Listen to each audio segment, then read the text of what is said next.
mama y los genitales, específicamente la vulva, el útero, los ovarios, que vamos a explorarlos, y también pues la región anal.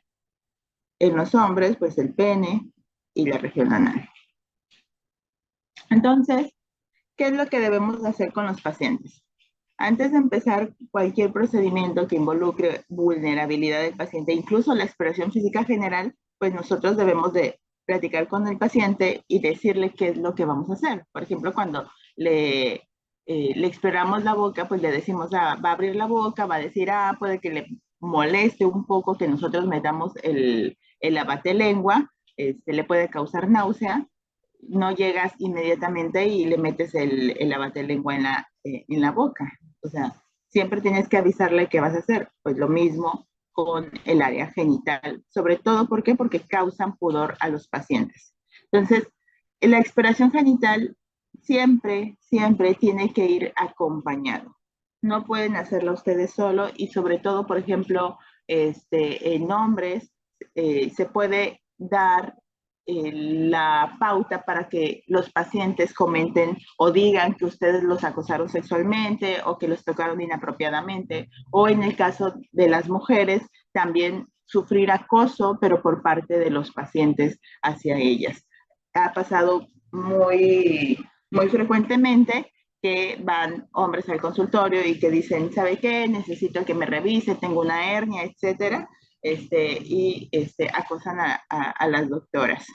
Entonces, siempre toda exploración que involucre genitales tiene que ser acompañado. Y también en los pediátricos, sea exploración general o sea como sea, también siempre tienen que estar acompañados por el tutor. Entonces, debemos contar con una mesa adecuada, pues dependiendo de la exploración que vayamos a hacer, buena luz, y en caso de las mujeres que vamos a revisar el útero, pues los espéculos. Tenemos que armarnos de todo nuestro material para poder explorar adecuadamente.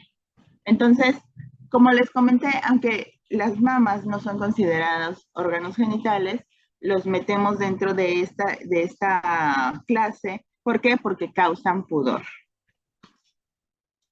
¿Qué es lo que tenemos que hacer? Pues como en toda exploración, como lo vimos, de lo que causa menos dolor a lo que causa más dolor, pues en este caso solo se puede hacer dos cosas. No vamos a percutir la mama y no vamos a auscultar la mama. ¿Por qué? Porque no nos va a dar información. Entonces, solo hacemos inspección y palpación. Entonces, ¿qué vamos a revisar en la inspección? En la inspección, acuérdense, primero tenemos que saber qué es lo normal y qué es lo anormal. Lo normal va a variar de acuerdo a la edad. ¿Por qué? Porque no es lo mismo un paciente pediátrico a una paciente adulta. La mama va a tener características diferentes de acuerdo a su desarrollo. Entonces tenemos esta escala, fíjense desde cuándo está descrita, desde 1962. Entonces, cuando ustedes ven a un adolescente, a un preadolescente, pues vamos a clasificarlo en esto, y en adultos se supone que ya debería de estar en estadio 5 de los genitales, pero, que son los caracteres sexuales secundarios. Pero si vemos un adulto que a lo mejor está en estadio 2, tendríamos que estar pensando ya en ciertas patologías, por ejemplo, una pubertad retrasada, ¿sí? ¿O qué está pasando? Entonces, fíjense bien, estadio 1, Tanner de las niñas, entonces vamos a tener un pecho infantil, no vello púbico. Ya aquí se van desarrollando los caracteres sexuales por la acción de las hormonas y vamos viendo lo que es el botón mamario, vello púbico muy escaso en los labios mayores y no está rizado. Aquí a veces es un motivo de consulta para los pediatras el botón mamario. ¿Por qué? Porque a veces crece uno y el otro todavía no crece, y la mamá cuando está cambiando a la niña, que le está ayudando a vestirse, etcétera, se asusta y dice, ¿qué está pasando? Le está creciendo un tumor en la mama, pero en realidad es un botón mamario. Entonces va con el pediatra y verifican precisamente que ya está entrando en la pubertad, que ese aumento de la mama se debe precisamente al botón mamario. Ya en el estadio 3 hay un aumento y una elevación del pecho, fíjense bien aquí, de la areola, y empieza lo que es el vello rizado y oscuro. Entonces, acá en el estadio 2 es más clarito y en el estadio 3 ya va siendo más oscuro. En el 4 ya tanto la areola como el pezón están sobrelevados sobre la mama y se empieza a marcar ya más lo que es el surco de la mama. Vello púbico tipo adulto, pero no sobre los muslos. Y ya en el estadio 5, ya en un adulto completamente, pues ya tenemos pecho adulto, areola no sobrelevada, vello de adulto, en la zona incluso que se va hasta los muslos. Entonces, ¿qué hacemos cuando ya va alguien por alguna situación, se sintió alguna bolita, etcétera, que necesita que nosotros revisemos específicamente las mamas? Entonces, lo primero es la inspección. ¿Qué vamos a hacer? Aparte de clasificarlo en el Tanner, que ya deberíamos de tener en la mente, pues observar las diferentes posiciones. ¿Por qué? Porque acuérdense que la mama es una glándula que está posicionada sobre el músculo pectoral. ¿Sí? Entonces, con las distintas posiciones, la mama se va a poder desplazar sobre la misma y nos va a mostrar si existe algún abultamiento o no. Entonces, ¿cómo son las distintas posiciones? Sentada con los brazos sobre la cabeza y aquí vamos observando, pues, así como lo hicimos con el tórax, que hacemos una inspección, lo mismo hacemos con la mama. Las características de la piel, ¿sí? Cómo está la piel, que una mama esté conforme está la otra. Acuérdense que no somos exactamente simétricos, siempre a lo mejor hay una mama un poquito discretamente más pequeña que la otra, pero no debemos de observar ningún abultamiento ni nada. La visión lateral, ¿por qué? Porque también observamos las axilas. Las axilas son parte fundamental de la exploración de la mama. ¿Por qué? Precisamente por los ganglios.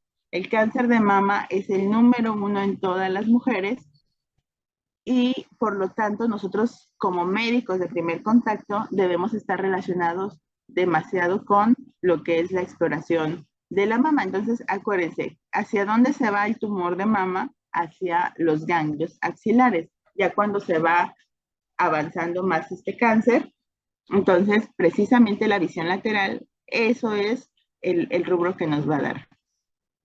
Parar apretando las manos sobre las caderas. ¿Qué es lo que va a hacer esta acción sobre la fisionomía del paciente? Pues precisamente que se puedan marcar aquí, fíjense bien, los surcos o los huecos supraclaviculares. ¿Por qué? Porque también esa parte es importante en cuanto a los ganglios para la revisión. Y finalmente, inclinada hacia adelante con los brazos estirados. ¿Esto para qué? Para que como la mama, que es péndula, igual caiga sobre sí misma y nosotros podamos observar algún abultamiento. Entonces, las distintas posiciones hacen que la mama se mueva, que se desplace sobre sí misma y nos pueda hacer que observemos alguna distorsión de la arquitectura de la mama. ¿Qué más podemos observar? Pues aquí vamos a ver lesiones que podamos observar en el pezón. Entonces, aquí siempre es importante preguntarle a la paciente, porque hay pacientes con pezones hundidos, que toda la vida han tenido pezones hundidos. Entonces, hay que diferenciar entre un pezón retraído y un pezón invertido.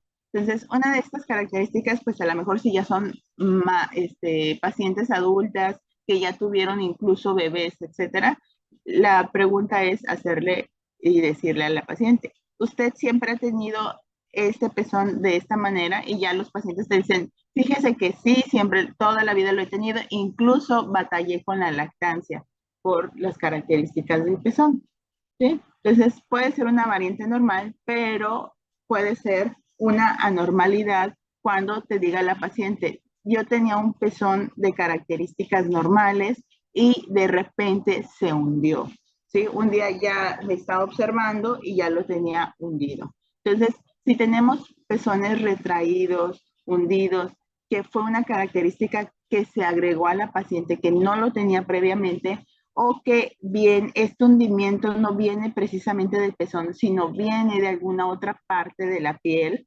Entonces, es un dato que nosotros debemos de considerar de alarma respecto a que pudiera ser algo neoplásico. Entonces, fíjense bien en estas fotos, esta no solo tiene el pezón hundido, sino que también tiene hacia la axila, tiene una retracción de la piel. Esta debajo del pezón, cerca del surco mamario, también tiene un hundimiento importante. Esta en la cara interna de la mama. Entonces, siempre tienen que fijarse, precisamente para eso es la inspección, para poder identificar todas estas anormalidades. Cambios en la coloración de la piel.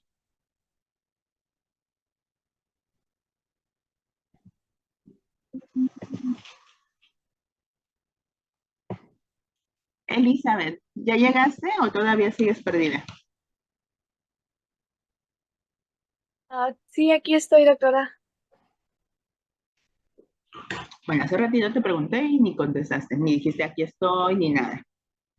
Entonces, a ver, ¿qué pudiéramos pensar de patologías si nosotras, si te llega una paciente X, tú todavía ni siquiera le has preguntado de edad ni nada. Te llega una paciente X y te muestra la mama y te dice, mire, esto me pasó.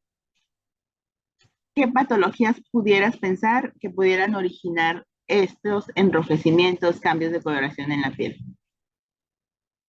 ¿La lepra, tal vez? Pues sería algo muy raro, porque no sería así como el sitio de manifestación más común de la lepra. Ajá. ¿Algún otro? Pues no se me ocurre otro. Igual podría ser una quemadura. Ajá, algún accidente que pudiera tener que pudiera originar esto. Ujú. A ver, ciencia, ¿algún otro? Diagnósticos diferenciales.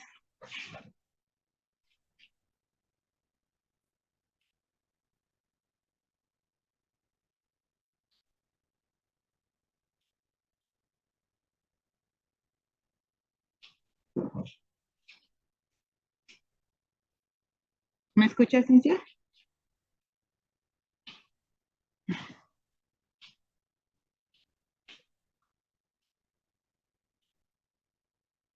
A ver, Alex.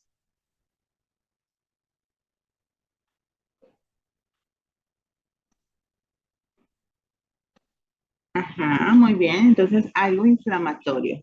Entonces, ¿qué cosas nos pueden ocasionar inflamación? Algo que sea así como relativamente común. A ver, Jessie. Bueno, por ejemplo, cuando están amamantando y tienen una obstrucción, igual pueden presentar la inflamación. Lo que estaba ahorita investigando es igual a la enfermedad de Paget, que dice que está asociada con del cáncer de mama, que también forma esa coloración, y perdón, con el carcinoma ductal infiltrante, y dice que causa esa coloración en las mamas, descamación, picazón y enrojecimiento. Ok, muy bien. Entonces, fíjense bien.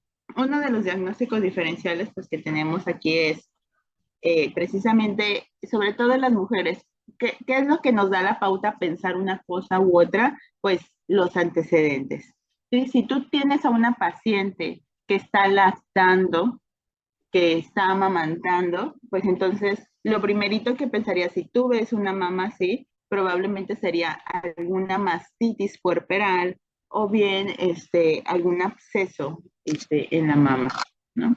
Entonces, ¿por qué? Pues porque se infectó y se le hizo el absceso. ¿Qué nos va a diferenciar o cómo vamos a saber qué es una cosa u otra? Pues precisamente ya la palpación, ¿no? Vas a palpar, por ejemplo, en caso de que sea un absceso, ¿cómo lo vas a sentir? ¿Cuáles son la triada de Charcot? ¿Qué nos dice? Enrojecimiento. ¿Qué más? A ver, Jessie. Porfa, no me sé toda la triada, pero pues me imagino que sería enrojecimiento, estupor y que esté duro ¿cómo se llama? La masa. Entonces sería, bueno, enrojecimiento o rubor es prácticamente lo mismo, ¿no? Enrojecimiento, tumefacción y dolor, ¿sale? Es la triada. Entonces, y también lo veríamos, por ejemplo, en un absceso, pero ya a lo mejor en la palpación tú le palpas y está más o menos aguadito o quizá está un poquito más duro, dependiendo de la fase del absceso, ¿sí? En qué fase esté. Entonces, ¿cómo lo vamos a corroborar? Pues si tú piensas que es un absceso, pues le encajas una jeringa, le aspiras y probablemente obtengas contenido purulento, ¿sí? Pero si tú palpaste y dices, ah, caray, solo está enrojecido, se siente la piel dura, pero no le palpa algún sitio de fluctuación, por lo tanto yo no creo que vaya a ser un absceso, entonces empiezas a considerar otros diagnósticos diferenciales y empiezas a decir, a ver, ¿qué está pasando? Esto no es una mujer que esté amamantando, es una mujer que tiene 40, 50 años, 60, entonces esto pues no es normal, ¿no? Y la paciente te dice, bueno, pues de repente me apareció y estaba así. Entonces, uno de los diagnósticos diferenciales y que nosotros tenemos que tener en cuenta y en la mente, ¿por qué? Porque puede ser un tumor, ¿sale? Este tumor que se llama cáncer inflamatorio de la mama, su característica es precisamente que no nos va a dar un tumor como tal, no vamos a palpar una bola. Pero ¿qué sí vamos a ver? Vamos a ver que toda la piel o 2/3 de la piel de la mama está afectado y está enrojecido y estas características pues se ven, ¿por qué? Porque los linfáticos de lo que es de la mama están afectados. Entonces, también tenemos otra entidad que se llama enfermedad de Payet, que ya lo comentó su compañera, pero precisamente la enfermedad de Payet está más que nada localizada hacia lo que es el pezón. De hecho, viene del pezón este tipo de cáncer.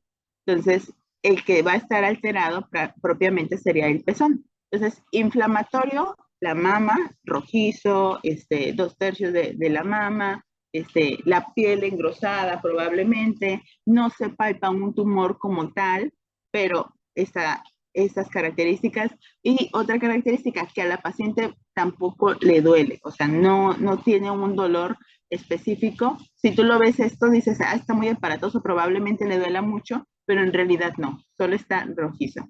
Este tipo de cáncer inflamatorio, déjenme contarles que es mucho más agresivo que a lo mejor palpar un tumor normal. ¿Por qué? Porque este ya lo consideramos en una etapa localmente más avanzada. ¿Por qué? Porque ya está infiltrando lo que es la piel. Entonces, importante que ustedes sepan y conozcan que, o bien, dependiendo del contexto, de la historia clínica, precisamente para eso es la historia clínica, nosotros poder identificar si es probablemente una neoplasia o bien sea probablemente algo infeccioso, que sería nuestro diagnóstico diferencial principal.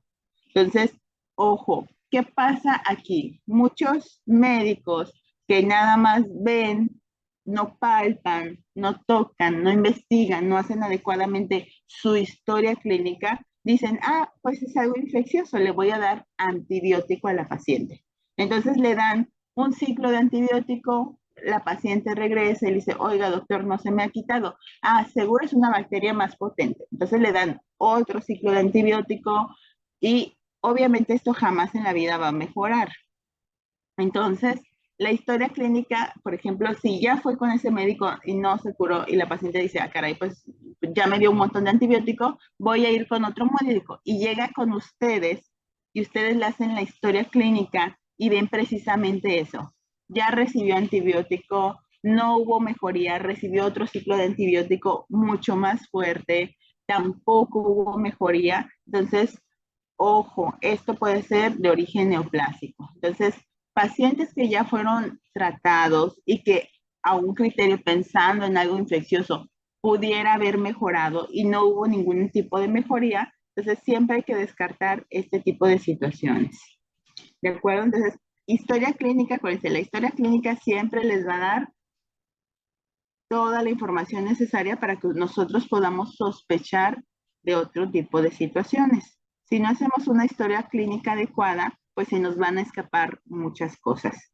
Y la exploración física, ya les comenté, en un inflamatorio no vamos a palpar un tumor como tal y tampoco se va a sentir como un absceso.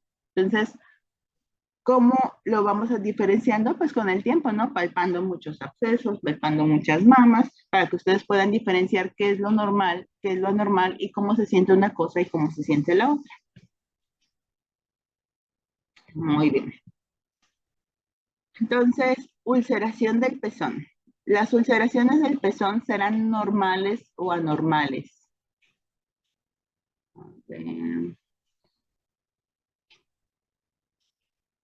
Que no le hemos preguntado.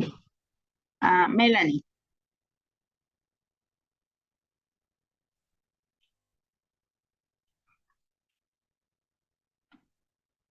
¿Me escuchas, Melanie?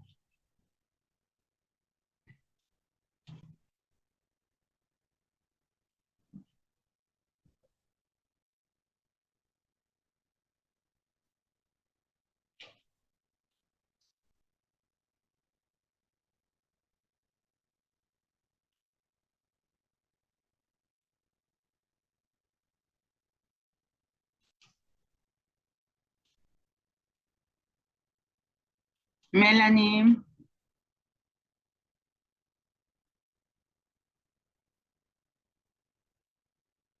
A ver, María de la Luz.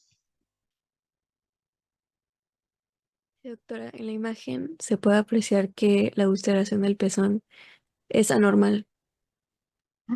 ¿Cómo qué patologías podrías pensar? ¿Puede ser algún tipo de cáncer?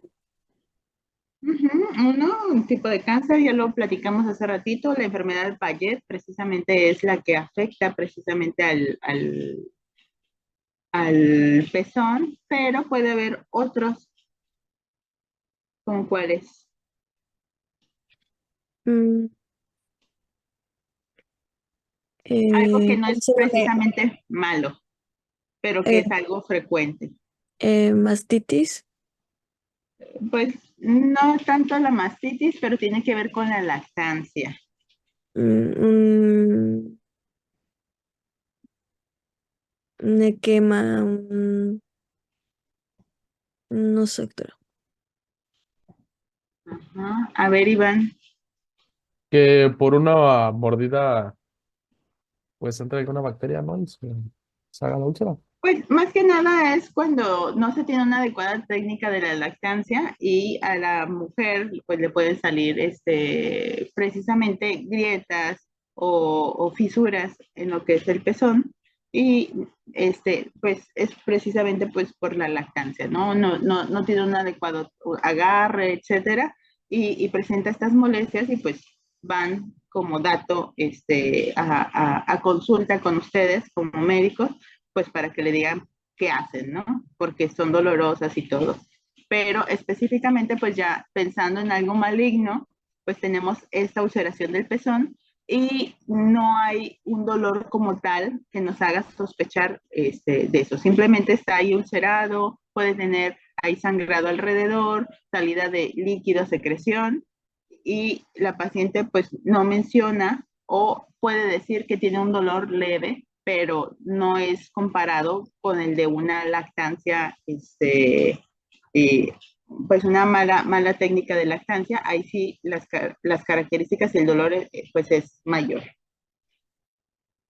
Entonces, ulceración en el pezón, acuérdense, si ustedes ven un pezón ulcerado, no es lo normal. Lo normal es que tengamos una piel sana.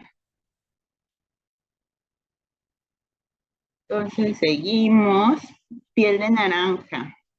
Entonces, de hecho, esto es algo que está como súper difundido en las campañas de cáncer de mama. Ustedes todo el tiempo ven en centros de salud que tienen así como sus periódicos murales que te dicen, si tienes un tumor, una bola, cambios en la piel, precisamente piel de naranja, y ahí ponen una naranjita. Entonces, vean cómo se ve estas características de esta piel.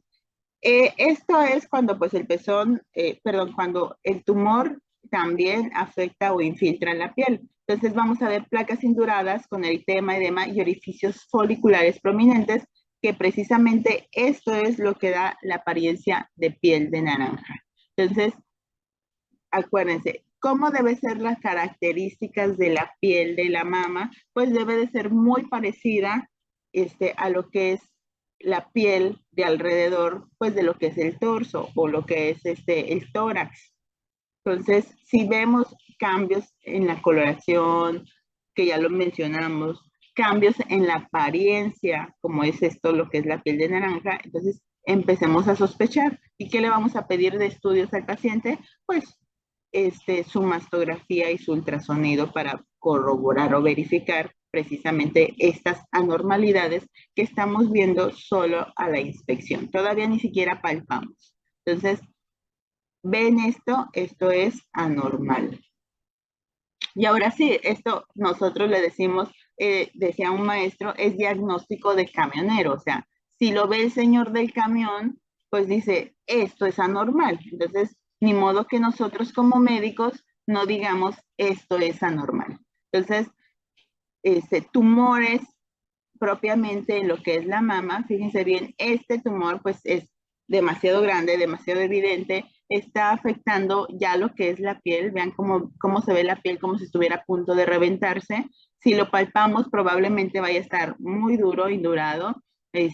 Hay cambios o alteraciones, vean cómo se ve la caída de esta mama y cómo se ve afectada la distorsión de la arquitectura de esta mama, se ve retraído, cambios en el pezón, se ve como más hundido el del lado derecho que el del izquierdo, en la piel. Entonces, ¿qué es lo que nosotros esperaríamos pensando que existe precisamente esto? Entonces, si nosotros lo ponemos en distintos cambios de posición de la mama, pues vamos a poder identificar con mayor detalle estas bolitas, ¿no? Entonces, a veces es muy evidente y a veces es muy discreto. Por ejemplo, en la foto que estamos viendo de este lado, vemos que apenas se alcanza a percibir un abultamiento cerca de lo que es el pezón. Entonces, puede ser muy discreto o muy evidente en la inspección. Entonces, para eso son los cambios de movimiento. ¿Sí? Entonces, si nosotros nos ponemos a analizar en dónde está el tumor, pues probablemente esté ahí en lo que es el parénquima mamario y es lo que está ocasionando que nosotros veamos esta distorsión de la mama.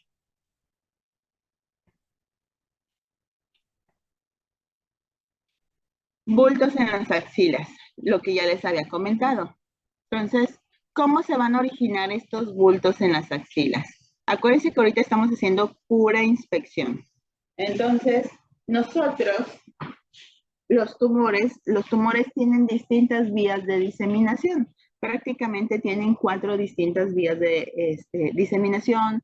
Se las voy a platicar. Uno es por contigüidad, es decir, está un tumor y está cerca otra estructura, entonces por contigüidad se disemina el tumor. Otra, hematológica. Principalmente, por ejemplo, llega el tumor a los vasos y se disemina a través de los vasos sanguíneos y se puede ir a cualquier parte del cuerpo. Ejemplos de los que son más por esta vía, puede ser riñón o puede ser melanoma, que se van inmediatamente, por eso son tan delicados y peligrosos y pueden producir metástasis en más corto tiempo. Entonces, otra vía, transelómica. Esta es una característica, por ejemplo, del cáncer de ovario. Entonces, hematógena y la otra linfática. Entonces, linfática es a través de los ganglios linfáticos. Entonces, fíjense bien, si el tumor está localizado en la mama, ¿hacia dónde se va? La mayoría o el 60-70% va a estar localizado en el cuadrante superior externo y se va a ir hacia los ganglios de la axila. Entonces, a lo mejor acá no alcanzas a ver, en tu inspección no alcanzas a ver un tumor de la mama porque puede estar chiquito, puede estar grande o puede tener una mama muy grande que lo esconde en la inspección, pero tú ya ves un abultamiento en la axila. Entonces, ojo, los abultamientos en la axila no son normales. ¿Qué quiere decir? Que probablemente aquí los ganglios estén afectados por tumor y es por eso que hace ver este crecimiento. Entonces, también revisamos bultos en las axilas. ¿Dudas, preguntas de esta situación? Creo que no, doctora. ¿No? Ok, bueno, entonces sigamos. Ya vimos inspección, revisamos, acuérdense, piel, características de la mama en las distintas posiciones o movimientos, revisamos pezón, alteraciones que pudiera tener, secreciones, etcétera.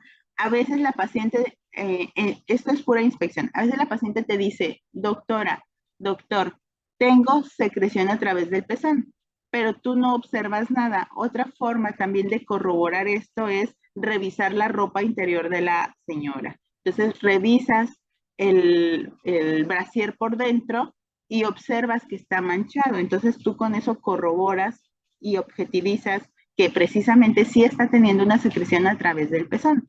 Y también lo puedes corroborar al hacer la palpación donde apretamos el pezón. Dime, Kevin.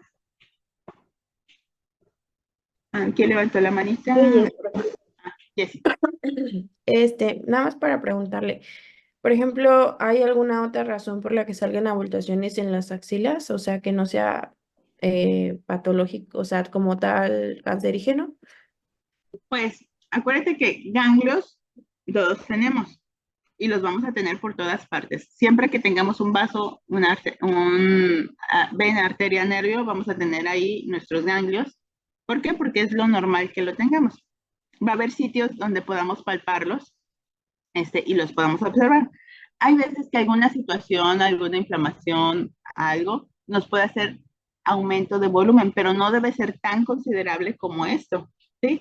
Si ya lo ves así demasiado grandote y en las características radiológicas nos dicen que es anormal, pues tenemos que pensar.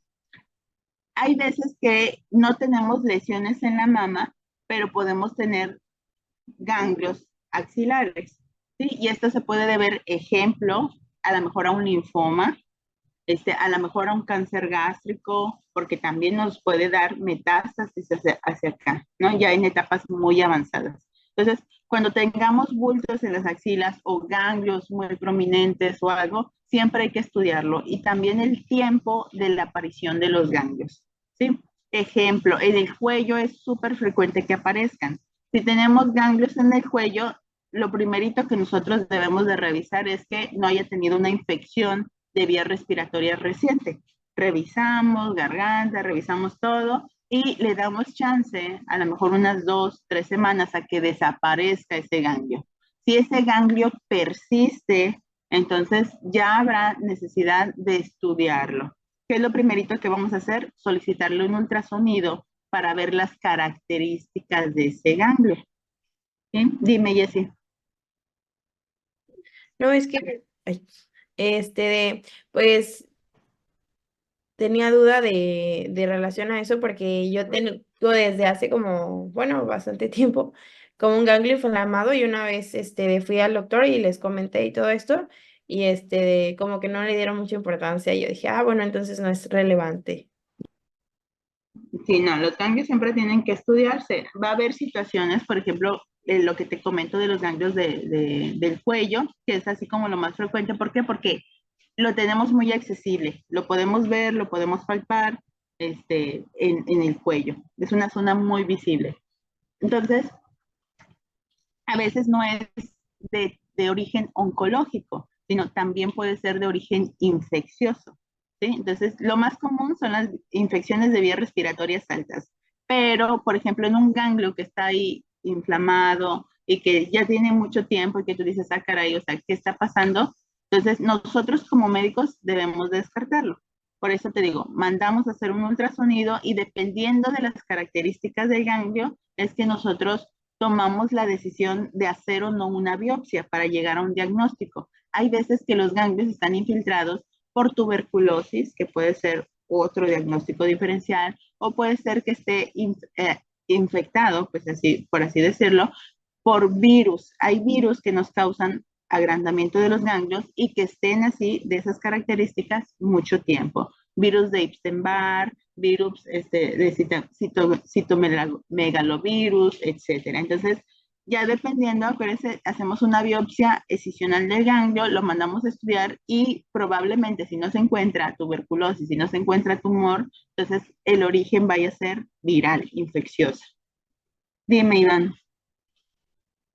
A la palpación, estas abultaciones van a ser fibrosas o blandas. La palpación de los ganglios. Ah, bueno, de estos bultos, sí. Ajá. Sí, cuando son tumorales, generalmente están pues más indurados, pero, por ejemplo, cuando están muy chiquitos, tú no puedes saber si es tumoral o es un ganglio normal. Entonces, lo que nos va a dar la pauta para diferenciarlo o poder pensar más allá en que sea algo maligno, va a ser el ultrasonido. Los ganglios de características normales tienen algo que nosotros le decimos hilio graso y parecen un riñoncito. Entonces, esa es su característica normal. Entonces, cuando el radiólogo, ojo, porque tiene que ser un radiólogo certificado, que haya visto muchos ganglios y que tenga la expertise necesaria para decirnos esto, el radiólogo cuando te dice, este ganglio está redondo, tiene pérdida de su corteza médula, se ve invadido, está indurado, etcétera, pues entonces tú dices, ese ganglio no es normal. Probablemente haya que tomarle una biopsia para saber de qué se está tratando, ¿no? Pero pues ya lo relacionamos ya sea con la mastografía o con las características de la historia clínica del por qué viene la paciente. ¿Sí? Entonces le digo, a veces no se palpa el tumor en la mama y tenemos este ganglio, ¿sí? ¿Por qué? Porque también existe algo que se llama tumor de origen desconocido, que tú no sabes dónde está, pero se manifestó como, pues como un tumor en los ganglios, ¿no? Como este abultamiento en las axilas, o puede ser en la región supraclavicular, en las ingles, donde quiera que podamos palpar ganglios, ahí los vamos a encontrar. Entonces, ¿cómo hacemos la palpación?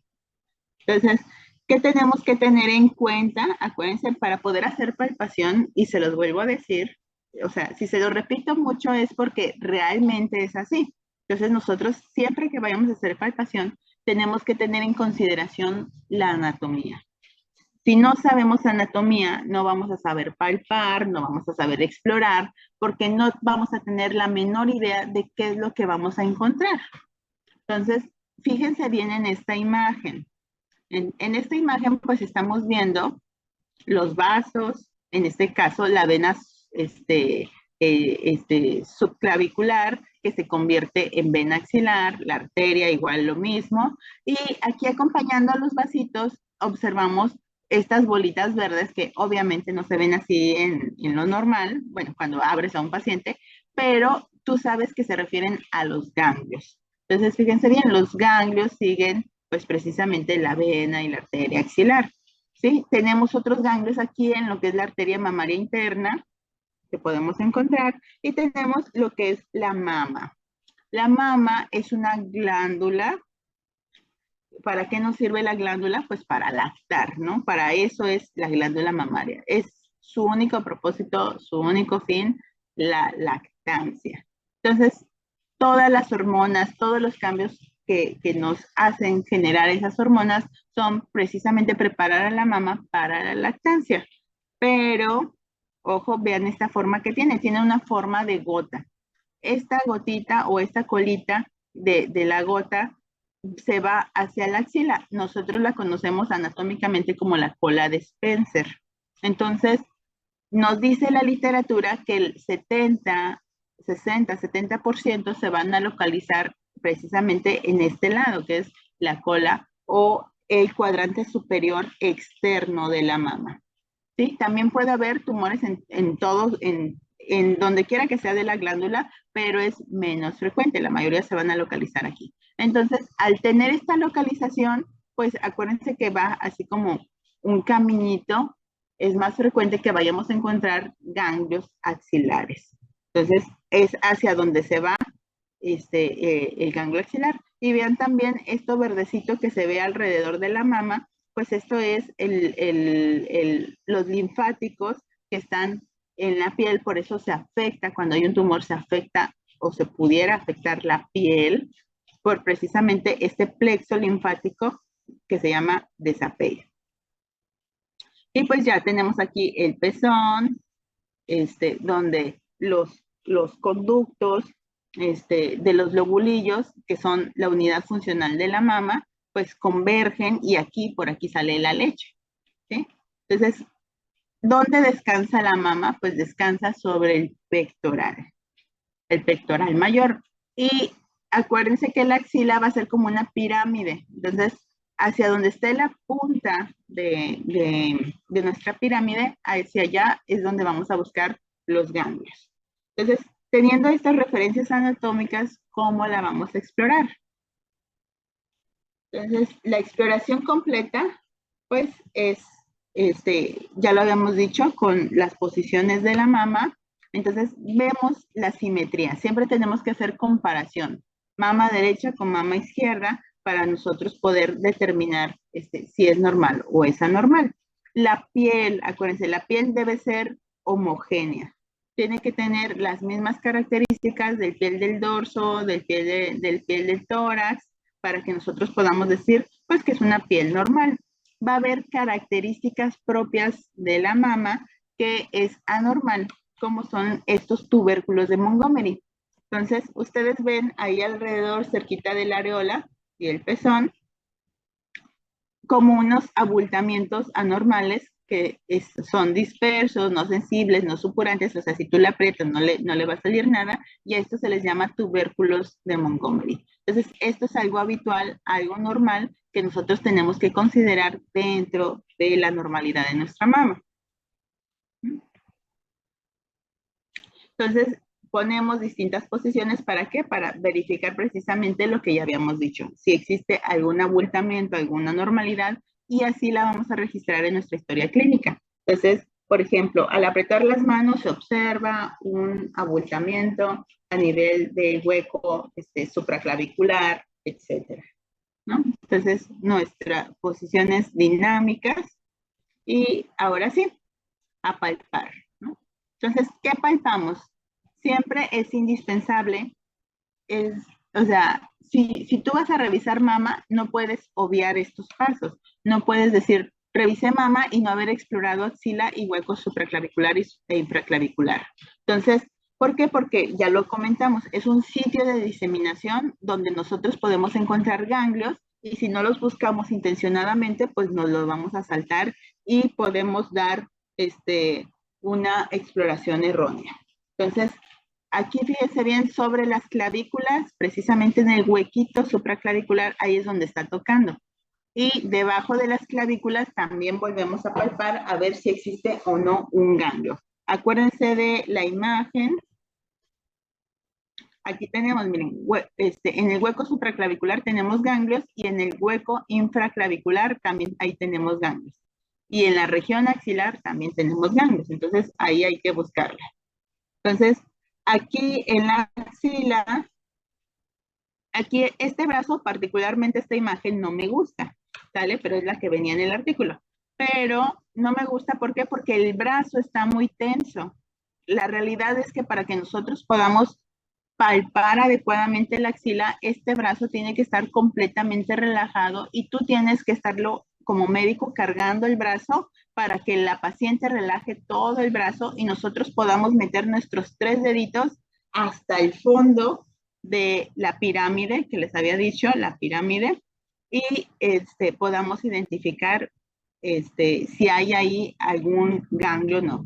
Cuando yo los palpo, incluso las pacientes sienten cómo yo arrastro el ganglio y rebota, y entonces dicen, ay, me saltó una bolita. Pues sí, precisamente es ese ganglio que estamos palpando. A veces podemos decir que no palpamos dependiendo de la cantidad de grasa. Si es una paciente muy, muy gordita, muy probablemente nuestros deditos no sean suficientes para alcanzar a identificar un ganglio a ese nivel. Entonces, para eso, pues también es la corroboración, pues con el ultrasonido, específicamente si viene por una patología de mama la paciente, ¿sí? Entonces, axila y hueco supraclavicular e infraclavicular. Entonces, ahora vamos a revisar ya lo que es la mama. Entonces, nos menciona aquí la literatura que estos 3 deditos son los que tienen como mayor sensibilidad y es precisamente con lo que nosotros vamos a hacer nuestro arrastre de la mama para que podamos identificar algún abultamiento o alguna distorsión de la arquitectura. ¿Sí? Tenemos que hacer una presión suave y firme sobre la pared torácica que va desde arriba hasta abajo. Entonces, ¿cómo lo vamos a identificar? Acuérdense, nuestras mamas siempre van a estar relacionadas con lo que es el reloj, mama derecha y mama izquierda, ¿sí? Entonces, nosotros dividimos en 4 cuadrantes la mama para que nosotros podamos determinar, yo tengo un tumor en el cuadrante superior interno o tengo un tumor en el cuadrante inferior externo. Entonces, así es como nosotros vamos haciendo como unas coordenadas para que lo podamos registrar en nuestra historia clínica. Entonces, ya tenemos estos 4 cuadrantes que sabemos superior interno, superior externo, inferior interno, inferior externo.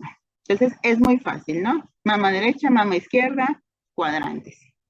Entonces con nuestros deditos, como ya lo habíamos dicho acá anteriormente, los posamos sobre lo que es la mama. Entonces hacemos 2 exploraciones, por así decirlo. Una con la paciente sentada. ¿Por qué? Porque ahí vamos a palpar dónde se encuentra el tumor y otras características, si es móvil, si está fijo, etcétera, y acostada también la paciente. ¿Por qué? Porque de esta manera la mama se distribuye, por así decirlo, se desparrama y podemos identificar todavía y con mayor presión y mejor soporte ya la mama como tal. Y vamos a hacer 3 tipos de exploración diferente. Una que es arrastre, como lo vemos con las flechas, de arriba hacia abajo. La última parte, yo les sugiero que el pezón lo dejen para el último. ¿Por qué? Porque es lo más sensible y es lo que puede ocasionar mayor dolor y que la paciente se sienta incómoda y que ya no los deje explorar apropiadamente. Entonces, sáltense poquito el pezón. Cuando lleguen ahí, se saltan y le continúan abajo. ¿Sí? Y luego de manera centrífuga o centrípeta, ¿sí? De afuera hacia adentro, hacia el pezón. Entonces, estas 3 maniobras las tienen que realizar. ¿Para qué? Para que sea menor la probabilidad de que se les pueda escapar alguna bolita. Entonces, fíjense bien, en todas direcciones vamos buscando, hasta el final dejamos el pezón y de nuevo en líneas circulares desde el borde externo hasta el borde interno en espiral. Entonces, si ya palpamos toda la mama y no identificamos ninguna bolita, pues así lo describimos, pero si identificamos alguna lesión, lo vamos a identificar de acuerdo.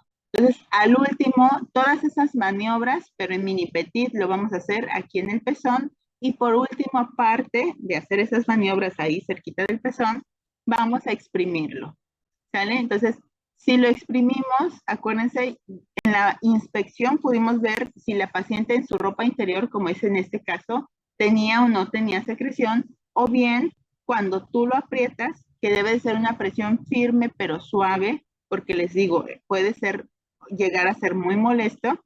Entonces, vamos a ver si existen tipos de secreción. ¿Qué tipos de secreción podemos encontrar en la mama? Podemos encontrar secreción como leche, lactancia.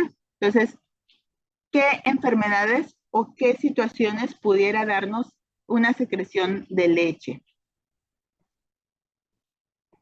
A ver, piénsenle. Dante.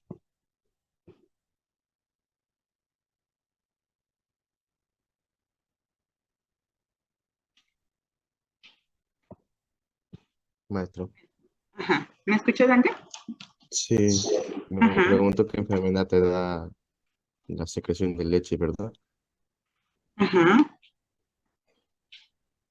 Mm, La galactorrea puede ser. Ajá. La galactorrea se considera, acuérdense, patológica, no es bueno, cuando no existe un estímulo de la lactancia se considera patológica. A ver, ¿qué otra? ¿Qué nos provoca la galactorrea?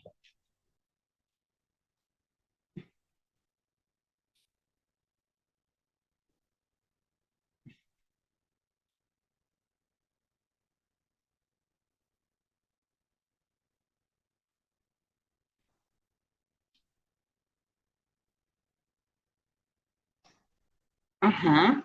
Pero, ¿qué situación nos provoca que nosotros podamos tener esto?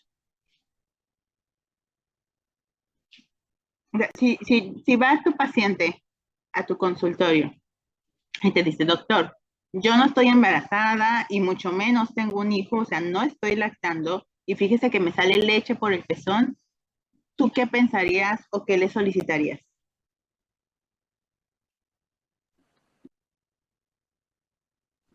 Tiene una alteración hormonal, ¿no?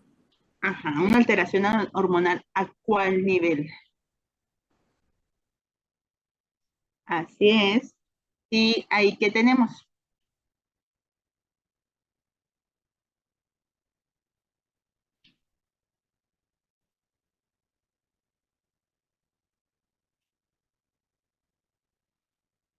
Ajá, o sea, ahí podríamos tener un macroadenoma, ¿sale? Un tumor ahí en la hipófisis que produce prolactina, que es un prolactinoma, y nos da precisamente esta manifestación de galactorrea. Entonces, ¿qué estudios le piden? Pues una prolactina en sangre, para ver qué tan elevado esté y dependiendo de los valores, que seguramente, o sea, si ya te causan secreción de leche, probablemente estén súper elevados. Y entonces, ¿cuál es tu siguiente paso? Solicitarle, más que una tomografía, al ser la hipófisis una estructura súper pequeñita, le pedimos el estudio de elección que es para ver precisamente esta parte, que sería una resonancia magnética. Y lo especificas así, una resonancia magnética de la hipófisis. ¿Algo que quieras agregar, Jessie? Ay, no, perdón, profa, era justamente eso, bueno, estaba pensando en un tumor que afectara el hipotálamo, por lo tal, igual, produjera leche. Bueno, no el hipotálamo, sino la hipófisis. Son dos estructuras diferentes, ¿vale? Y las dos se encargan de diferentes cosas, ¿vale? Entonces, hipófisis. Ajá, dime.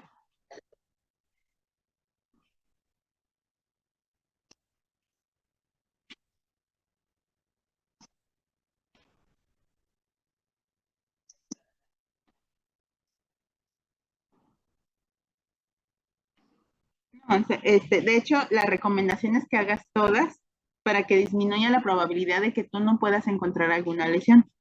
¿Sí? Si haces todas, la probabilidad de que tú encuentres algo aumenta. Si tú nada más haces un tipo de exploración, probablemente no identifiques esa lesión que estás buscando. Entonces, siempre hay que completarla las tres. ¿Sale? Nada. Entonces, situaciones por las cuales puede salir sangre a través del pezón, pues usualmente, o la más común, pues va a ser un tumor, ¿no? Pero también nos pueden dar secreciones así como estas, amarillentas. Y efectivamente, aparece que dentro de los ductos puede existir algo que nosotros llamamos papiloma intraductal, ¿sí? Que esto también puede ser algo benigno, es un tumor dentro de los ductos que es así como por eso se llama papiloma, porque es como una papila, como una palomita, y que está ahí dentro y hace que se produzca esta secreción amarillenta, ¿sí? Pero eso nosotros no lo podemos saber, ¿sale? Entonces, ¿qué es lo que hay que hacer? Solicitarle su mastografía, su ultrasonido, y dependiendo de las características que vea el radiólogo ahí dentro del ducto, pues nos dirá, ¿es sugestivo a un papiloma intraductal o es sugestivo a un tumor intraductal? Entonces, no podemos saber si es benigno o maligno con este tipo de secreciones. Entonces, mejor siempre revisarlo y corroborarlo. Otro estudio que de repente podemos hacer, pues son las improntas, que agarras un portaobjeto, le pones ahí la secreción, pero mucha información más allá del tipo de células, pues no nos va a dar. Nos puede decir, sí, hay atipias de células, pero eso nos deja igualito, ¿no? Entonces, la recomendación siempre es hacer estudios adicionales de imagen para poder identificar si existe alguna normalidad y dependiendo del BIRADS, que es la escala con la que los radiólogos miden las anormalidades en la mama, nos puede dar la pauta para que nosotros hagamos una biopsia o para que hagamos alguna otra intervención. Entonces, ¿cómo describimos la lesión? Entonces, acuérdense, lo más importante, pues es nuestro reloj, ¿sale? Entonces, mama derecha y mama izquierda. Es bien fácil. O sea, si ustedes se saben el reloj, pues es bien, tenemos nuestros cuadrantes, nuestro reloj, que nos va a identificar dónde se encuentran las lesiones. Entonces, empezamos, ¿no? La descripción de la lesión. Tú palpaste la mama y le encontraste, en este caso, por ejemplo, esta bolita. ¿Qué es lo que vas a decir? Bueno, lo primerito que dices es en qué mama se encuentra. Entonces, vamos haciendo la descripción. A ver, Cintia, que no me ha contestado. Desde hace rato, Cintia. Tierra llamando a Cintia. Hola, estaba llevando a mi nena a la escuela. Aquí estoy. Ok. Entonces, a ver, acuérdense que esta clase que la tengamos en Zoom, no es que tú puedes hacer otras actividades y puedes estar, o estás en clase o no estás, ¿vale? Entonces, tienen que ser responsables, o sea, si ustedes saben que tienen actividades, pues tienen que priorizar. Entonces, su clase es su clase.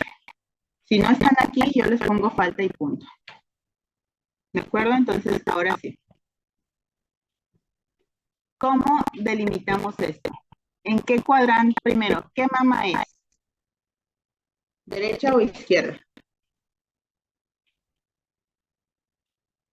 En esa imagen que tenemos. Pues la derecha, ¿no? No. Ah, no. Izquierda.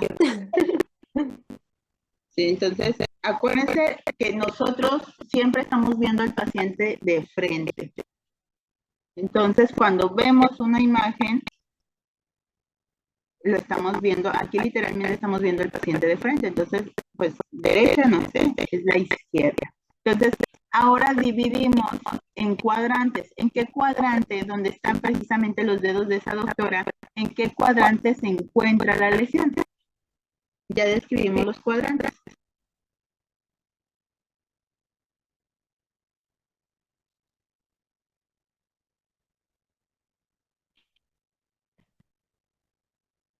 Superior izquierdo. Superior No sé. derecho, perdón, ¿no? Ajá. Más bien sería interno. Interno, acuérdense que se refiere hacia la línea media y externo hacia lo lateral, ¿no? Entonces, es cuadrante superior interno. Muy bien. Entonces, después de esto ya dices, estamos dando como las coordenadas de donde se encuentra. Es como si estuvieran jugando el juego del barquito para hundirlo. Lo mismo. Entonces, aquí estamos diciendo, mama izquierda, cuadrante superior interno, y luego, ahora sí, fíjense bien, aquí dice delimitación del tamaño del tumor. Más o menos como qué tamaño le calculan ahí entre los dos dedos que está ahí metiendo la doctora. ¿Como 1 centímetro? Bueno, entonces ya decimos, tamaño 1 centímetro, forma, ¿qué forma creen que sea? Porque así lo van a describir.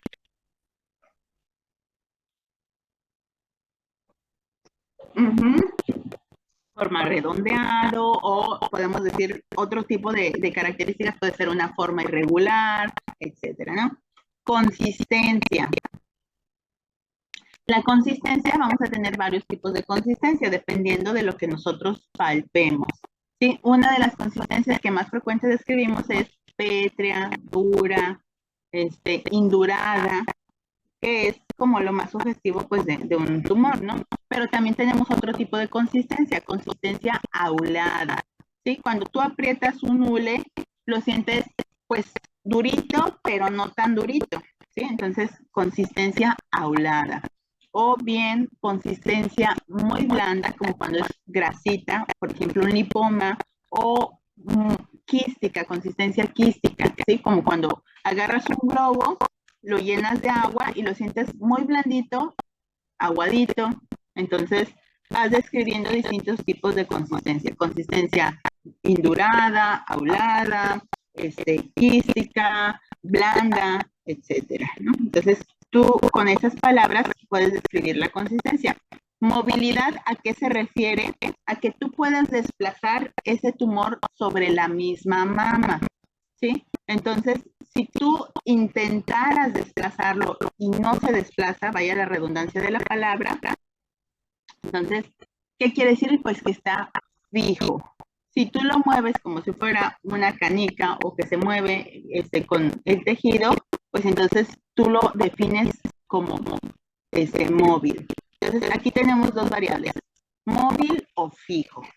Sí, bordes es alrededor de la lesión. ¿Cómo tú puedes, si lo delimitas bien, entonces es bordes definidos, o si no lo delimitas, si tú sientes que es como una masa, un plastrón ahí grandote, que tú no puedes decir, este es el borde superior, este es el borde inferior, lateral, etcétera. Si tú no puedes definir los bordes, entonces ponemos bordes irregulares. Entonces, ahora bien, está superficial o profundo. Entonces, esto va a depender del tamaño de la mama y qué tanto tienes que presionar para llegar a la bola y si está luego cercano a la piel o bien tienes que presionar mucho porque está profundo. Entonces, a eso se refiere en la superficie y podemos decirlo como superficial o profundo. Cuando nosotros lo palpamos, ¿qué despierta sobre la paciente? ¿Sí? Si despierta dolor o no le duele a la paciente. Entonces, también tenemos que describirlo. Dolor a la palpación. Bilateralidad, ¿sí? A veces las lesiones no se limitan solo a una mama, también pudiera tener en las dos mamas, ¿no? Entonces, si solo se encuentra en una mama unilateral o si es en la otra mama también bilateral. Y la posición, pues ya lo habíamos comentado. Otro tipo de relación que podemos tener en cuanto a esto, no solo a cuadrante superior externo, cuadrante inferior interno, etcétera, sino también tenemos que definir a cuántos centímetros se encuentra del pezón. Entonces, si volvemos a recordar nuestro relojito, aquí, fíjense bien, describimos aquí 12, 1, 2, 3, 4, 5, bla, bla, bla, pero el centro, adivinen qué va a ser. El centro siempre va a ser nuestro pezón. ¿Sí? Entonces, nosotros tenemos que definir a cuántos centímetros está del pezón para que nosotros podamos imaginarnos. Si tú lees una nota y dices, tumor de 3 centímetros de diámetro con bordes irregulares, se encuentra en el cuadrante superior externo, pero tú dices, bueno, pues ahí anda rondando. Pero si tú ya defines cuadrante superior externo a 1 centímetro del pezón, entonces tú ya defines más tu cercanía hacia el mismo. Entonces, ya lo puedes delimitar dentro de todo este espacio donde se encuentra precisamente. Entonces, Melanie, este tumor más o menos a cuántos centímetros del pezón estaría.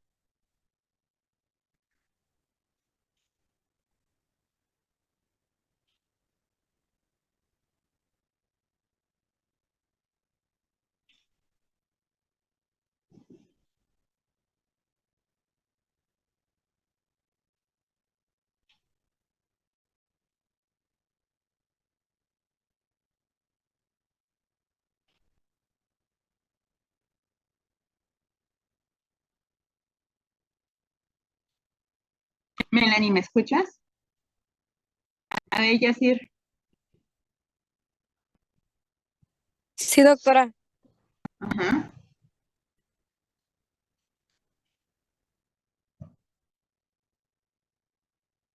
Descríbeme de nuevo toda la letanía de esta lesión.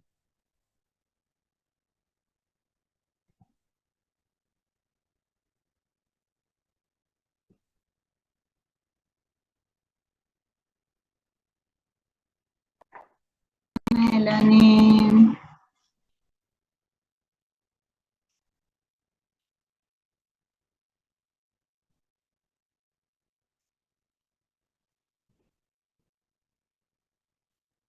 Doctora, ¿me escucha?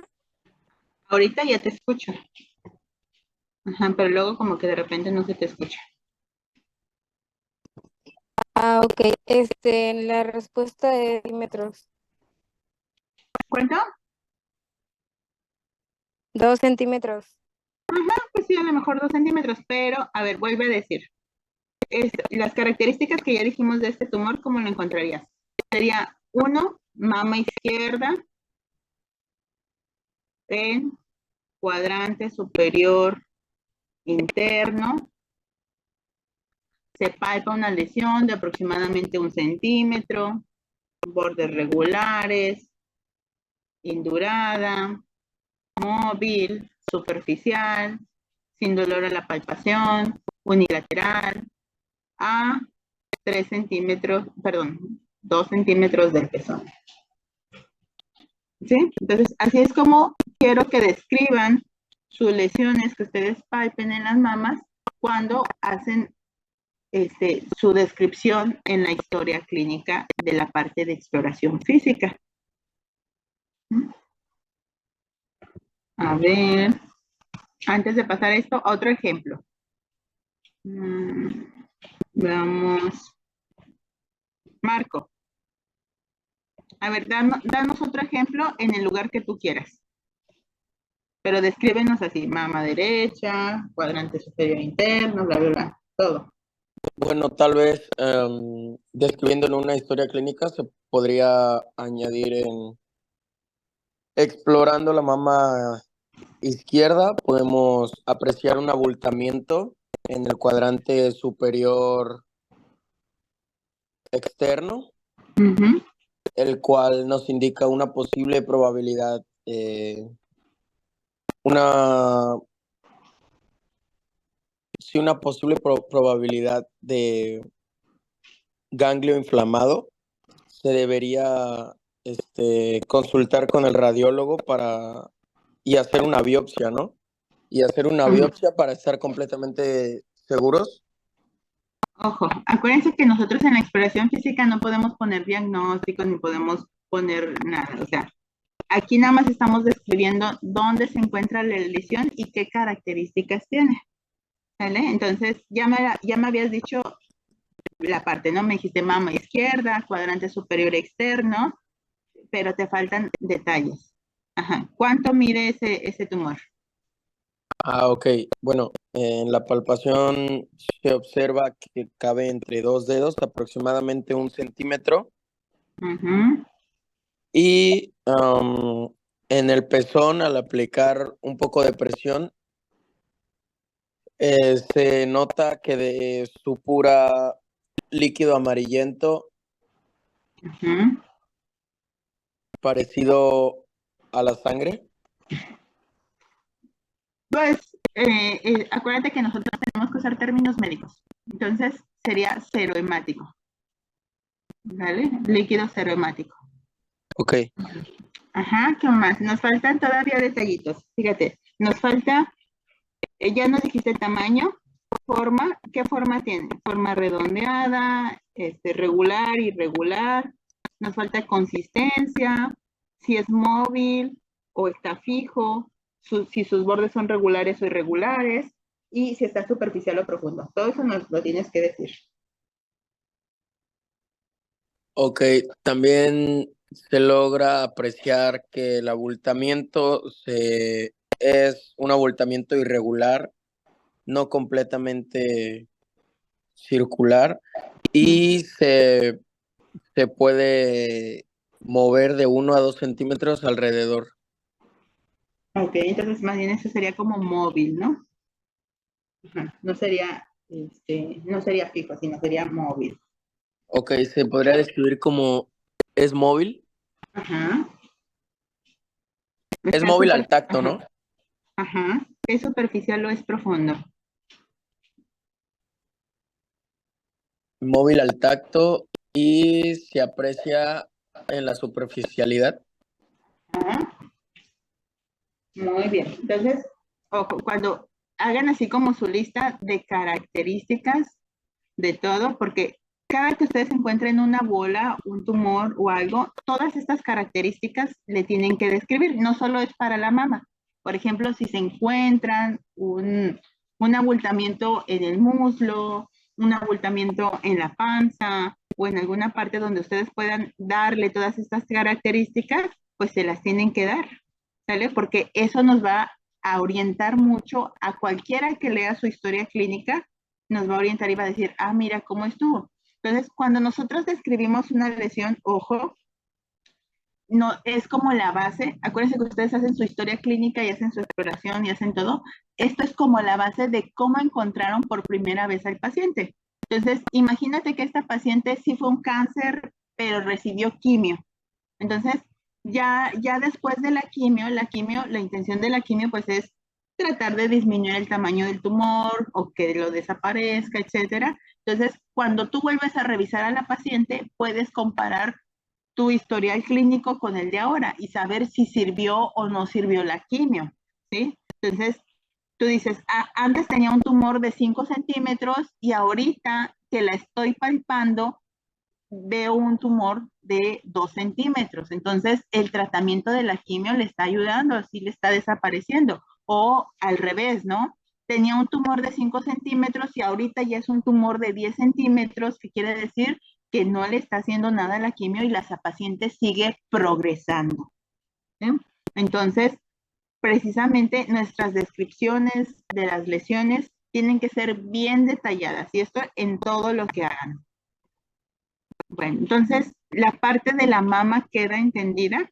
Si ustedes encuentran una lesión en cualquiera que estén revisando la mama, van a poder describir todas estas características y definir en su historia clínica la sospecha, ¿sí o no?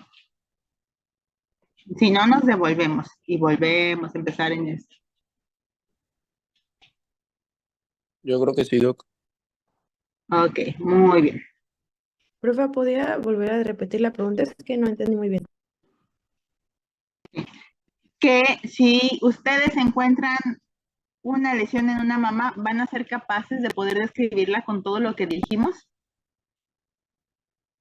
Desde lateralidad, en qué tipo de cuadrante está, para eso, acuérdense que el reloj, para eso no servía. Cuando nosotros hacemos una división de un cuadrante, por ejemplo, superior interno, que estamos viendo aquí.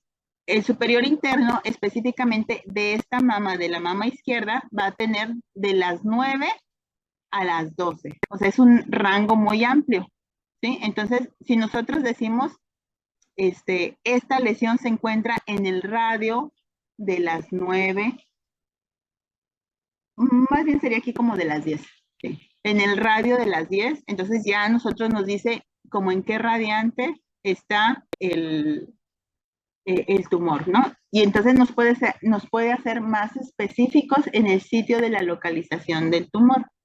Y entonces ya empezamos a describir todo lo demás, ¿no? Tiene el tamaño de 1 centímetro, su forma es regular, una consistencia pétrea, una consistencia blanda, una consistencia quística, es móvil, sus bordes son regulares, está superficial, no le duele a la palpación. O sea, toda esta oración con todas estas características, siempre, siempre, sí o sí, deben describirlas.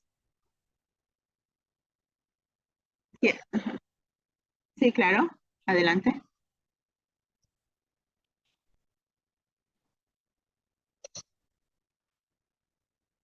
No, se inicia con dónde se encuentra, mama derecha o mama izquierda, la lateralidad.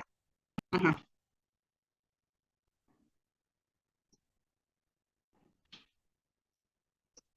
Ujú,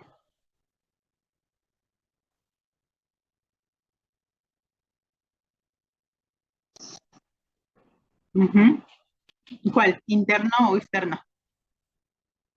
Ajá, interno, ajá,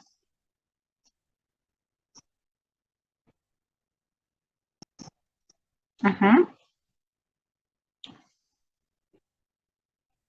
Ujú. Si quieres, ajá, si quieres, para que no nos confundamos, podemos primero hacer la localización completa exacta.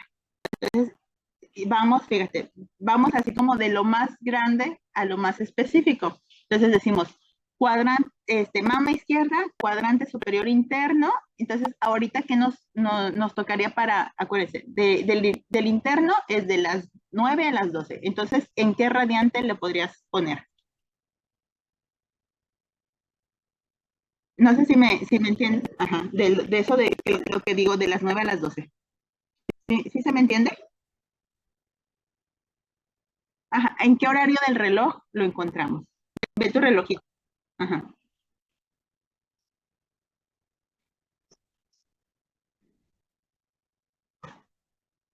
Ajá, a las 9. Ajá, y ahora sí, ¿a cuántos centímetros del pezón?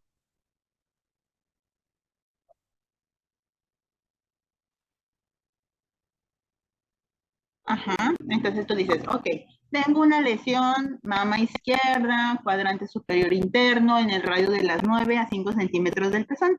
Y entonces, literal, tú con esa descripción, tú ya sabes específicamente dónde identificarlo, dónde localizarlo. ¿Sí? Sin verla, sin palparla, tú ya dices, aquí va a estar. ¿Sí? Entonces, ahora sí, ya describes las características de la lesión. A ver, empiézale. El tamaño, forma, ajá.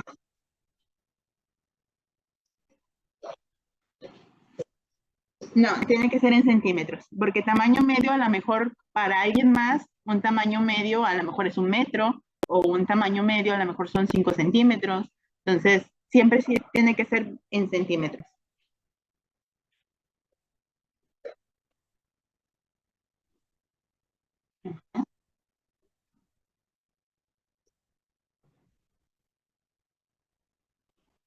Pues la forma es así como forma redondeada, forma irregular, forma, ajá,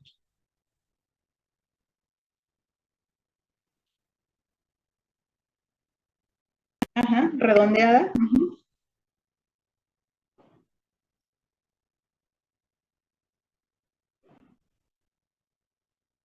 ajá, pétrea, ajá, pétrea.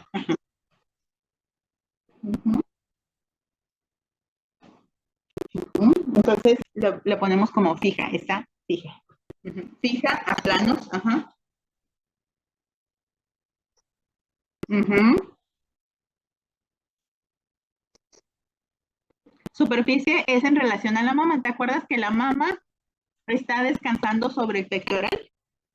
Entonces, si tú a la palpación la encuentras luego, así cercana a la piel, entonces ahí sería superficial. Pero si tienes que, digamos, como presionar más para poder localizarlo, entonces ya está en un plano más profundo. A eso se refiere con superficial o profundo.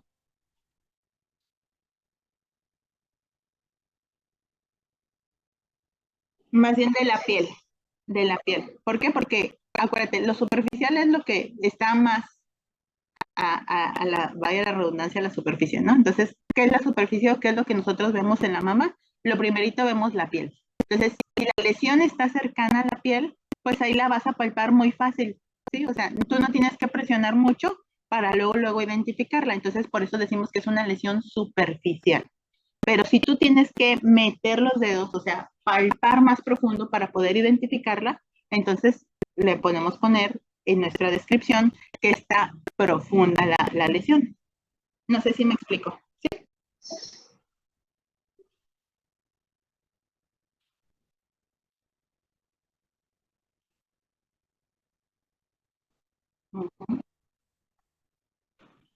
Ajá. Bueno, bilateral, acuérdense que habíamos descrito, si encuentras tú otra lesión en la mama con ajá, entonces tú vas a decir, tiene lesiones bilaterales. pero en específicamente como estamos revisando una sola mama, pues es unilateral, ¿no? Ujú. Sí, ahorita lo que estamos revisando una mama, sí. Ujú. La posición ya la dijimos, acuérdate, fue lo primerito que describimos, que tú dijiste. Ajá, en el radio de las 9 a 3 centímetros del pezón, etcétera. ¿Sí? Ah, qué bueno. Entonces, no, ¿de qué? Para servirte. Entonces, ojo, toda esta descripción se puede hacer con cualquier lesión que nosotros encontremos. Ejemplo, tengo una bola en la cara anterior del antebrazo, ¿sí? Entonces, ¿qué es lo que hacemos? Pues ahí en las extremidades decimos, tengo una lesión en el antebrazo, ¿cuál? ¿Derecho o izquierdo? En el antebrazo derecho, y aquí, como no podemos utilizar el reloj, utilizamos tercios. Entonces decimos, en el tercio medio, en el tercio inferior o en el tercio superior. Ah, bueno, tengo una lesión en el antebrazo derecho, en el tercio medio, y ya empezamos a describir, ahora sí, la lesión, ¿no? De tantos centímetros de diámetro, es móvil, es superficial, es profunda, tiene consistencia blanda, pétrea, indurada, quística, etcétera. Sí, los bordes son irregulares, etcétera. Dolorosa la palpación. Entonces, todas estas características se pueden aplicar a cualquier lesión que ustedes encuentren, sobre todo cuando es una bola, ¿no? O sea, a eso se refiere. Si es un tumor, si es una bola, entonces todo esto nosotros lo podemos describir dependiendo de dónde se encuentre. En el caso de la mama, pues utilizamos el relojito, ¿por qué? Porque es algo redondeado y que podemos utilizar los radianes para poder especificar dónde se encuentra. Entonces, en extremidades, pues ya lo dividiremos, ¿no? Tercio medio, tercio superior, tercio proximal o tercio distal, como ustedes quieran definirlo, cara interna, cara externa, superficial, profundo, etcétera. Entonces, ninguna duda, ¿verdad? Para ya poder continuar con lo que sigue. Entonces, ahora sí, vamos con los genitales femeninos.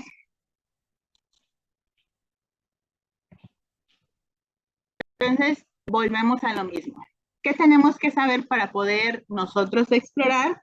Pues anatomía. Si no sabemos anatomía, no vamos a saber qué vamos a explorar en el aparato genital femenino. Entonces, aquí el aparato genital lo vamos a dividir en dos. Uno que es superficial y otro que es profundo. ¿Por qué? Porque así se encuentran, en esa disposición se encuentran los órganos. Entonces, fíjense bien, tenemos lo que es nuestra cintura pélvica, que son los huesos que componen la pelvis, y dentro de estos huesos de la pelvis vamos a tener pues los genitales externos y los genitales internos. Entonces, debajo de la vagina para abajo, o la vulva, lo que ustedes quieran, van a ser lo que son los genitales externos, y hasta el fondo, pues vamos a tener ya dentro del abdomen, vamos a tener lo que son los genitales internos, que va a estar conformado pues por el útero, los ovarios principalmente, ¿sí? Entonces, los genitales externos nos pueden ayudar o dar una visión a través de este canal que es la vagina, de una parte de lo que es el útero, ¿sí? Entonces tenemos medio pues para poder explorar más al fondo.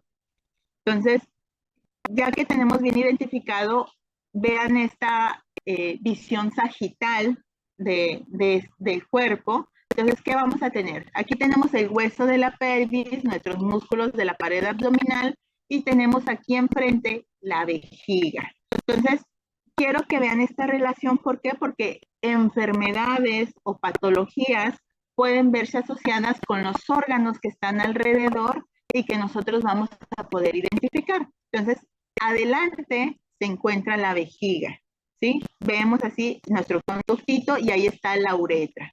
Entonces, son partes que nosotros vamos a ver en nuestros genitales externos y que vamos a tener también cuando exploremos nuestros genitales internos. Luego tenemos nuestro canalito, que es la vagina. La vagina, pues, es una mucosa que nos va a llevar a lo que es el cuello uterino, ¿sí? Aquí tenemos lo que es el cervix. Y adentro del abdomen tenemos nuestro útero, nuestras trompas de falopio, nuestros ovarios, que nos va a hacer identificar otras patologías distintas, ¿no? Ya en la parte de atrás tenemos lo que es el recto. El recto, y aquí tenemos lo que es el ano. Entonces, esto es indispensable saberlo, cómo están relaciones, para que podamos hacer nuestra exploración física, porque también hacemos tacto recto vaginal. Entonces, fíjense bien en la disposición en la que se encuentran, ¿sale? Entonces, patologías del recto nos pueden afectar hacia la vagina, patologías de la vejiga hacia la vagina, o bien incluso, por ejemplo, puede haber fístulas donde tengamos fístulas rectovaginales, donde la popó salga por la vagina, o fístulas vesicovaginales, donde la pipí también salga por la vagina, etcétera. Entonces, todo esto, las relaciones que tienen los órganos entre sí, tenemos que tener en consideración para poder hacer nuestros diagnósticos y para poder tener en mente qué es lo que está afectado. ¿Dudas, preguntas acerca de la anatomía de esto, las relaciones? Entonces, ¿qué es lo que vamos a hacer? Primero, pues le vamos a platicar a la paciente, ¿no? No es como que diga, órale, llegue, quítese la ropa, bla, bla, bla. No. Aquí le vamos a platicar a la paciente, pues que vamos a tener que hacer una exploración donde vamos a tener que tocar sus genitales y que incluso podemos hacer maniobras que puedan lastimar o causar incomodidad con el afán de llegar a un diagnóstico o a una sospecha diagnóstica, ¿sí? O sea, no le vamos a hacer esto porque sí, sino porque es necesario. Entonces, ¿qué es lo que hacía, cómo colocamos a la paciente? Entonces, le pedimos que se siente, que coloque sus tobillos en lo que son las pierneras y que traiga la cadera hacia anterior, lo más externo que pueda. ¿Para qué? Para que sus nalguitas queden volando, literal. ¿Por qué? Porque entre más recorrido esté hacia atrás, más incómodo va a ser cuando nosotros hagamos un tacto o metamos el espejo vaginal. Entonces, la cadera hacia afuera, casi las nalguitas volando, es la posición que más nos acomoda y, digamos, como que horizontaliza la posición de la paciente. Cuando nosotros metemos el espejo, molesta más y permite abrir la cadera para que la paciente tenga la menor molestia posible. Entonces, la posición en la que nosotros vamos a explorar sí importa, e importa mucho, porque una mala posición va a condicionar, uno, que ustedes no puedan ver bien, y dos, que a la paciente le moleste mucho más de lo habitual. Entonces, esta posición inicial es adecuada. Acuérdense que ustedes tienen que tener todo su material listo. Lámpara, ¿por qué? Porque necesitamos la lámpara para poder ver, vamos a ver hacia un agujero, entonces necesitamos esa lámpara, guantes, jalea, su espejo vaginal, su citobrush, su espátula de aire que necesitan para poder hacer su papá Nicolau. O sea, ustedes tienen que tener a la mano todo su material listo. Entonces, siempre nosotros los médicos, acuérdense que, bueno, lo ideal, acuérdense, siempre va a ser tener a su asistente o a su enfermero, a quien ustedes quieran, ahí para que puedan revisar un paciente. No podemos revisar genitales si no tenemos acompañamiento, pero muchas veces el acompañamiento pues es muy inexperto o qué sé yo. Entonces ustedes tienen que arrimarse su material de tal manera que sea autónomo, que ustedes puedan hacerlo solitos y que el acompañante nada más esté ahí para darles apoyo moral. Pero ustedes tienen que tener todo listo. Y eso incluye pues todos sus materiales.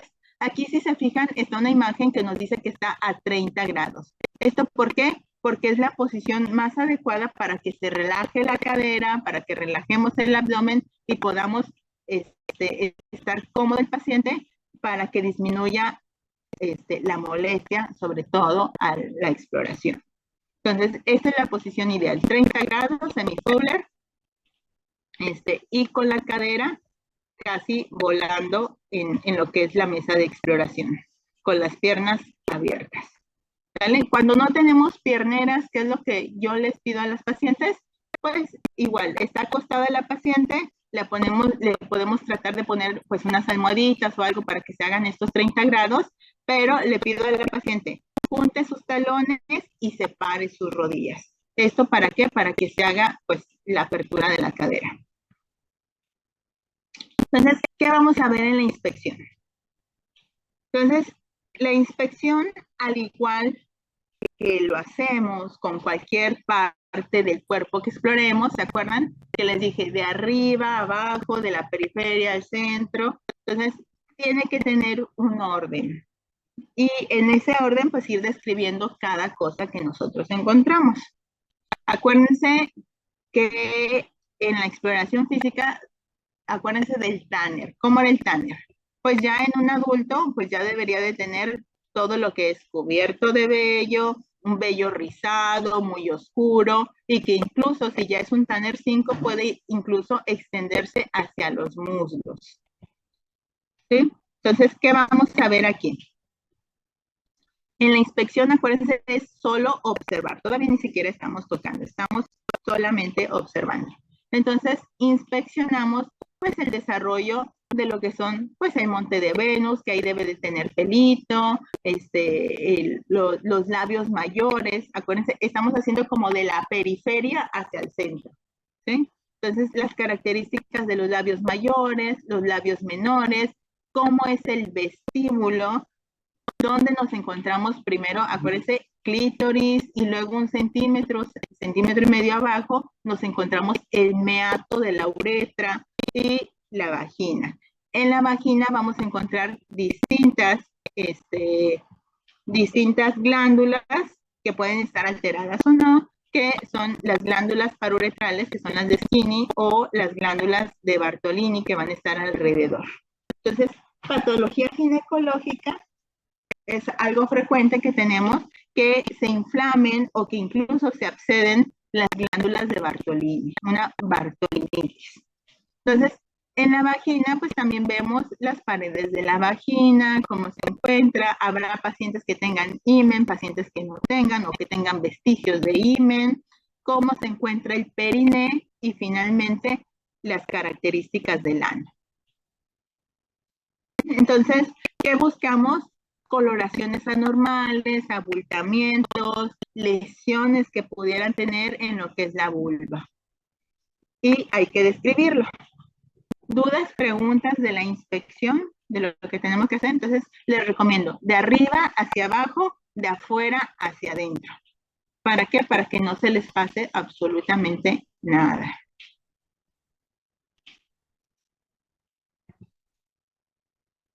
Patologías que pudiéramos encontrar aquí, híjole, desde ladillas, acuérdense, piojos púbicos que pudiéramos encontrar, alteraciones o infecciones de la piel que se encuentran en la piel, desde chancro, quistes sebáceos, lesiones en la piel, infecciones, escoriaciones, huellas de rascado, y pues ya infecciones propias de lo que son enfermedades de transmisión sexual, que es lo que van a tener como más frecuente o lo que van a ver más frecuente, infecciones de transmisión sexual, ¿no? Sin tocar nada, probablemente ustedes observen secreción a través de la vagina, secreción verdosa, blanquecina, etcétera, ¿no? O incluso también detectar, acuérdense, para eso tenemos los sentidos, detectar un olor anormal, no un olor a genitales, sino un olor anormal, putrefacto, fétido, etcétera. Entonces, todo eso nosotros lo describimos. A ver, ¿quién levanta su manita? Dime, Jessie. Profa, por ejemplo, me imagino que a través de las edades debe ser diferente. Entonces, por ejemplo, en las niñas puede haber secreciones, o cómo saber si algo es anormal. Pues, en las niñas no debería de haber secreciones, puede haber un flujito, pues transparentito, blanquecino, pero habrá que ver, ¿no? Hay pacientes, por ejemplo, Acuérdense que estos son como diagnósticos diferenciales que podemos encontrar. Ejemplo, una paciente pediátrica con una diabetes tipo 1, ¿sí? Entonces, de recién diagnóstico o que no había sido diagnosticada, a lo mejor la mamá te lo lleva porque dice, doctora, le está saliendo un flujo blanquecino a mi hija y pues no es normal, bla, bla, bla, ¿no? Entonces, revisas y efectivamente, y tiene toda la vagina ahí llena de cosa blanca, anormal. Entonces, ya tú mandas a hacer un cultivo, le tomas, le tomas su muestra, le mandas a hacer su cultivo, y también le mandas a hacer, dices, bueno, pues también le voy a pedir unos laboratorios generales para ver qué onda, ¿no? Entonces, en su glucosa te sale con 400 de glucosa y el cultivo te sale con una cándida. Entonces, acuérdense, cándida está pues dentro de la flora, digamos, como normal, está ahí, pero sin ser invasiva ni patológica, pero cuando existe una inmunodeficiencia, como en este caso la nena que tiene diabetes tipo 1 y está descontrolada porque salió con 500 de glucosa, pues entonces ahí la cándida se volvió invasiva, oportunista, como su nombre lo comenta, y pues trae una infección por cándida. Entonces ahí ya es patológico, tiene una secreción blanquecina, está normal y tiene un factor de riesgo asociado que en este caso fue la diabetes tipo 1. Entonces, efectivamente, o sea, va a verse cambios. Y acuérdense que ya llegando a la pubertad, pues ya nosotros tendríamos que tener también los distintos cambios. Acuérdense de sus clases de fisiología. Cuando están en el ciclo, acuérdense, empieza la menstruación, empieza día 1 del ciclo, y luego termina la menstruación y empieza la fase del folículo, y luego cuando se revienta el folículo, como llega la luteinescente, hace eso, y luego llega la parte de donde el folículo se va convirtiendo en decidua y así. Entonces, las características de flujo van cambiando de acuerdo a lo que el cuerpo quiere. El cuerpo quiere ser fecundado, dice, yo necesito un bebé, ya estoy preparado para ser un bebé. Entonces, las características del moquito también van cambiando. Entonces, primero es el sangradito de la menstruación y luego se está preparando precisamente para que ese óvulo sea fecundado y entonces las características del moco te dicen, yo te voy a facilitar el trabajo. Entonces, voy a hacer un moco muy laxo, muy transparentito, que facilita la movilidad de los espermas hacia el útero y hacia el óvulo. Y si no se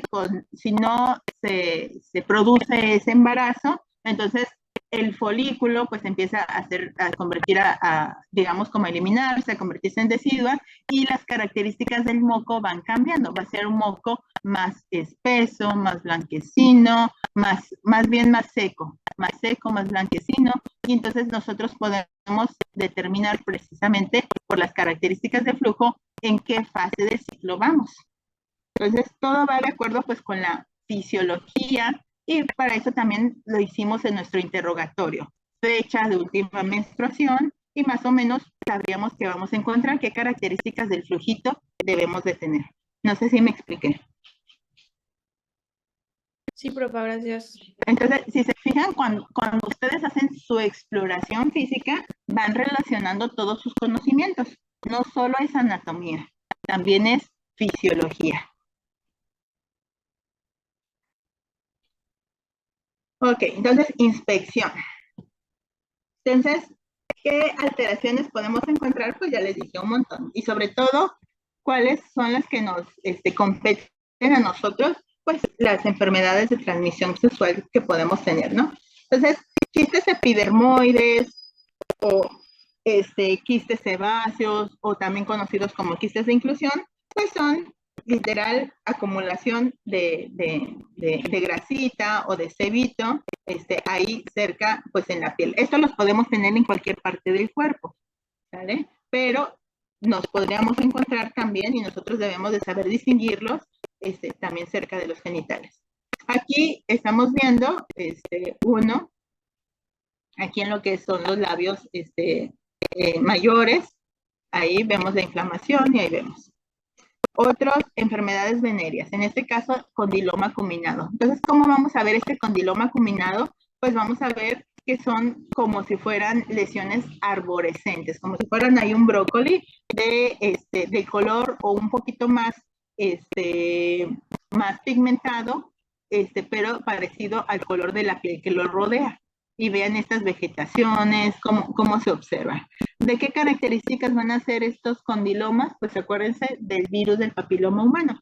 Entonces, virus del papiloma humano tenemos dos tipos, ¿sí? Los que son oncogénicos y los que son no oncogénicos, ¿sí? Generalmente, los que nos van a producir estas características de estos papilomas van a ser los que no son tan peligrosos. Pero ojo, que tengamos unos no significa que no tengamos los otros. Entonces, son situaciones que ustedes deben de platicar con el paciente, pues ¿para qué? Para hacer estudios de extensión, su papá Nicolau, su colposcopía, y en caso de que salgan positivos a virus del papiloma humano, pues a lo mejor determinar qué tipo de virus tienen, ¿sí? Antes no teníamos estos estudios, ahora ya los tenemos y hay que utilizarlos. ¿Para qué? Para poder determinar los que son más oncogénicos y los que nos van a producir a un futuro un cáncer cervicuterino relacionado al virus del papiloma humano. Entonces, las verrugas o estos condilomas acuminados, pues son característicos de una infección por virus del papiloma humano. ¿Sí? Otra enfermedad de transmisión sexual, pues vamos a tener el herpes. Entonces, fíjense bien en las características del herpes. En el herpes vamos a tener una lesión con base eritematosa y sobre todo son úlceras súper dolorosas, ¿de acuerdo? Entonces el paciente pues va a tener muchas molestias y ustedes tienen que identificar, así como cuando tienen sus fuegos labiales, que la gente lo conoce así, pues así de esa manera que son dolorosas, pues ahora imagínense tenerla pues en los genitales, ¿no? Es un dolor, me imagino, pues bastante ardoroso.